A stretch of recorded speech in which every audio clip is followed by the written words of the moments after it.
Welcome to கேஎம்ஜிஎஃப் ஆன்மீகம். ஆன்மீக அன்பர்கள் அனைவருக்கும் வணக்கம். இன்றைக்கி நம்ம வீடியோவில் என்ன பார்க்க போகிறோன்னா, பங்குனி உத்திர வழிபாட்டை பற்றி நம்ம பார்க்க போகிறோம். பங்குனி உத்திரம் என்பது மாதத்தில் 12வது மாதமான பங்குனி மாதமும் நட்சத்திரத்தில் 12வது நட்சத்திரமான உத்திர நட்சத்திரமும் இணைந்து அன்றைய நாளில் பௌர்ணமி இணைந்து வருவது தான் பங்குனி உத்திரம்.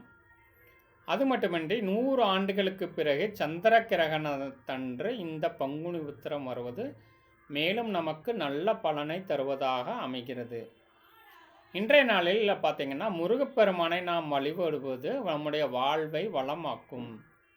அப்பேற்பட்ட இந்த பங்குனி உத்திர நாளானது 24/3/2024 ஞாயிற்றுக்கிழமை அன்று வணங்க வேண்டுமா, அல்லது 25/3/2024 திங்கட்கிழமை அன்று வணங்க வேண்டுமா என்பது பலரின் சந்தேகம். அதற்கான தீர்வாகவும் இந்த பதிவு இருக்கும். வாருங்கள் நம்ம தெரிந்து கொள்ளலாம்.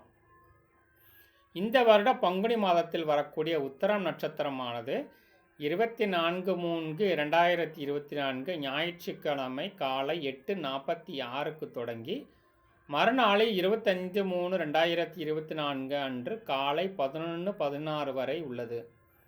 அதேபோல் பௌர்ணமி திதியானது ஞாயிற்றுக்கிழமை காலை 11:17க்கு துவங்கி திங்கட்கிழமை மதியானம் 1:16 வரை உள்ளது.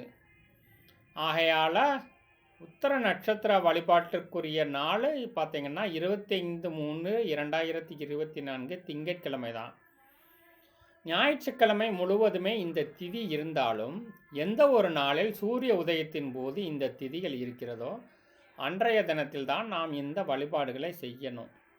அப்படி பார்க்கும்போது திங்கட்கிழமை அன்று சூரிய உதயத்தின் போது தான் பௌர்ணமி திதி, உத்திர நட்சத்திரம் அனைத்துமே இருக்கிறது. புகழ்பெற்ற முருகன் ஆலயங்களிலும் கூட பார்த்திங்கன்னா பங்குனி உத்திரமானது திங்கட்கிழமை அன்று தான் கொண்டாடப்படுகிறது. அன்றைய தினத்தில் நாம் வீட்டில் எளிமையான முறையில் முருகப்பெருமானை எப்படி வணங்குவது அப்படின்னு பார்க்கலாம். அன்றைய தினத்தில் காலையில் இருந்து இந்த உத்திரம் நட்சத்திரமும் பௌர்ணமி திதியும் இருக்கும் நேரத்திற்குள்ள வழிபடுவது சிறப்பினை தரும். அப்படி செய்ய முடியாது அப்படிங்கிறவங்க அன்றைய தினம் முழுவதுமே செய்யலாம். அன்றைய தினத்தில் வீட்டில் இருக்கும் முருகர் பெருமான் படத்திற்கு அவருக்கு உகந்த மலரான செவ்வரளி மலரால் மாலை கட்டி சூட்டுங்க. இத்துடன் வாசனை மலர்களையும் வைத்து விடுங்க. முருகர் படத்திற்கு முன்பாக வெற்றிலை தீபம் ஏற்றுபவர்கள் அன்றைய தினத்தில் ஏற்றலாம், அல்லது ஒரே ஒரு அகல் விளக்கையும் ஏற்றலாம்.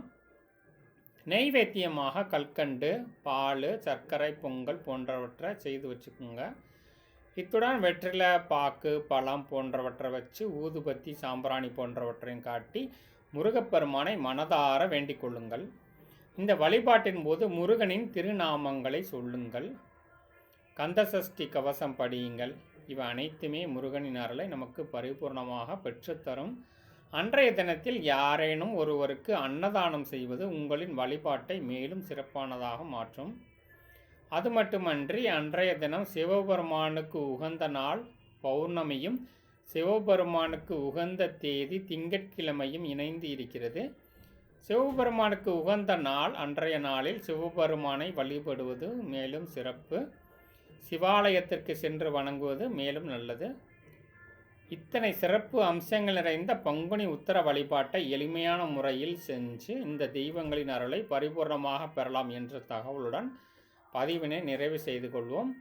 இந்த வீடியோ உங்களுக்கு பிடிச்சிருந்துச்சுன்னா வீடியோ லைக் பண்ணுங்கள், ஷேர் பண்ணுங்கள், மற்றும் மறக்காமல் நம்ம சேனலை சப்ஸ்கிரைப் பண்ணாதவங்க சப்ஸ்கிரைப் பண்ணி வச்சுக்கோங்க. தொடர்ந்து ஆன்மீக சம்பந்தமான வீடியோ அனைத்தையும் பாருங்கள். நான் பார்த்த அனைவருக்கும் நன்றி, வணக்கம்.